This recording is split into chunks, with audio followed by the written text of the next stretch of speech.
दोस्तों बहुत से स्टूडेंट का सपना होता है कि वे बड़े होकर आईएएस, आईपीएस, इंजीनियर या डॉक्टर बने।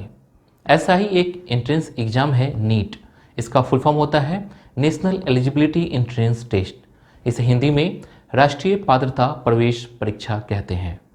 इस वीडियो में नीट एग्जाम को लेकर बहुत सी जानकारी देने वाला हूं, जैसे नीट क्या होता है, क्या क्वालिफिकेशन चाहिए, इसके लिए उम्र सीमा कितनी है, एग्ज़ाम फॉर्म कब निकलता है, एग्ज़ाम फ़ी कितनी होती है, एग्ज़ाम पैटर्न क्या है, एग्ज़ाम का सिलेबस क्या है, किस भाषा में एग्ज़ाम दे सकते हैं, नीट एग्ज़ाम की तैयारी कैसे करें। तो नमस्कार दोस्तों, मेरा नाम है सुदर्शन प्रकाश और आप देख रहे हैं यूट्यूब चैनल गुरु चकाचक। अगर आपने अभी तक इस चैनल को सब्सक्राइब नहीं किया है तो प्लीज़ कर लीजिए, साथ में बेल आइकन पर प्रेस कर लीजिए ताकि नए वीडियो की नोटिफिकेशन सबसे पहले आपको मिले।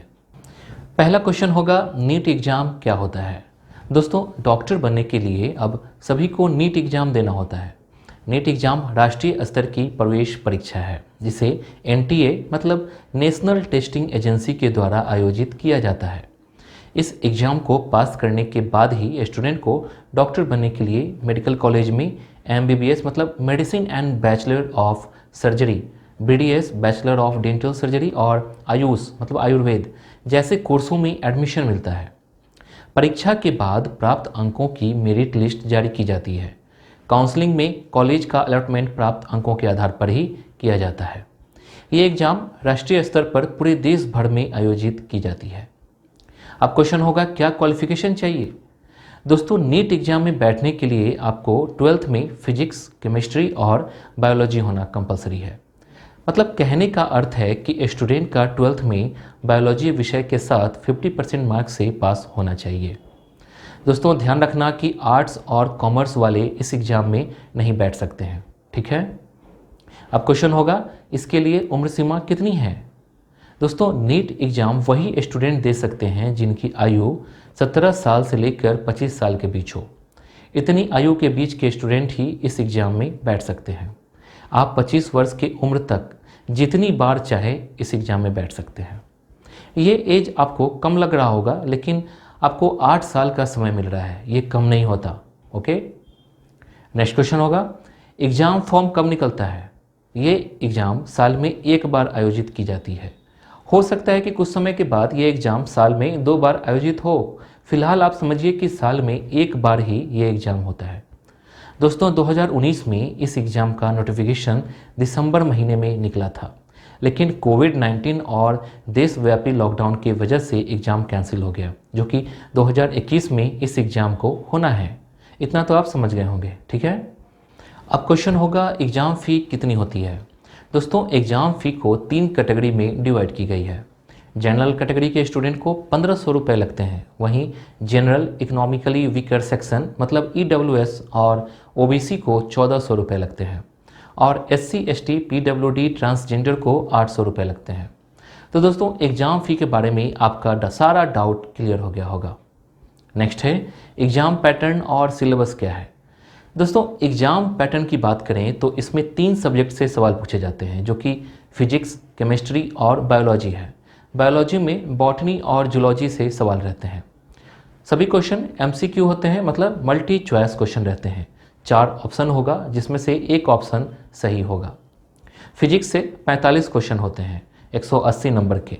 वहीं केमिस्ट्री से भी 45 क्वेश्चन होते हैं 180 नंबर के। हालांकि बायोलॉजी में बॉटनी और जूलॉजी से 2 सब्जेक्ट होते हैं, इसलिए टोटल 90 क्वेश्चन होते हैं 360 नंबर के। यहाँ गौर करने वाली बात है कि सभी क्वेश्चन 4-4 नंबर के होते हैं। दोस्तों सभी सवाल को सॉल्व करने के लिए आपको मिलता है 180 मिनट, मतलब पूरे 3 घंटे का वक्त मिलता है। टोटल 180 क्वेश्चन होते हैं 180 मिनट के। हर सवाल पर 1 मिनट का समय मिलता है, ठीक है। अगर नेगेटिव मार्किंग की बात करें तो हर गलत आंसर देने पर 1 नंबर काट लिए जाते हैं। दोस्तों एक इम्पॉर्टेंट बात आप ध्यान रखना कि exam pen and paper mode में होता है। दूसरे एग्ज़ाम की तरह ऑनलाइन एग्ज़ाम नहीं होता। एक बार फिर समझ लीजिए, exam pen and paper mode में होता है। ओके, नेक्स्ट है, किस भाषा में एग्ज़ाम दे सकते हैं।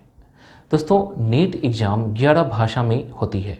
जब आप नीट का फॉर्म अप्लाई कर रहे होंगे तभी आपको 11 लैंग्वेज का ऑप्शन देना होता है। आपको किसी एक लैंग्वेज को सिलेक्ट करना होता है। भाषा का चुनाव बड़ी सावधानी से करना, नहीं तो बहुत बड़ी समस्या में पड़ सकते हैं। वो मैं आगे बताऊंगा। आखिर वो 11 भाषा कौन कौन है। तो इसमें है इंग्लिश, हिंदी, असमी, बंगाली, गुजराती, कन्नड़, मराठी, उड़िया, तमिल, तेलुगु और उर्दू। देखिए, लैंग्वेज सेलेक्ट करने से पहले कुछ बातों का ध्यान रखिए जो मैं यहाँ बता रहा हूँ।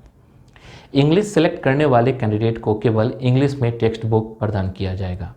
हिंदी के इच्छुक कैंडिडेट को इंग्लिश और हिंदी में द्विभाषी टेक्स्ट बुक प्रदान की जाएगी। क्षेत्रीय भाषाओं के लिए सेलेक्ट करने वाले कैंडिडेट को द्विभाषी टेक्स्ट बुकलेट प्रदान की जाएगी, क्षेत्रीय भाषा और इंग्लिश।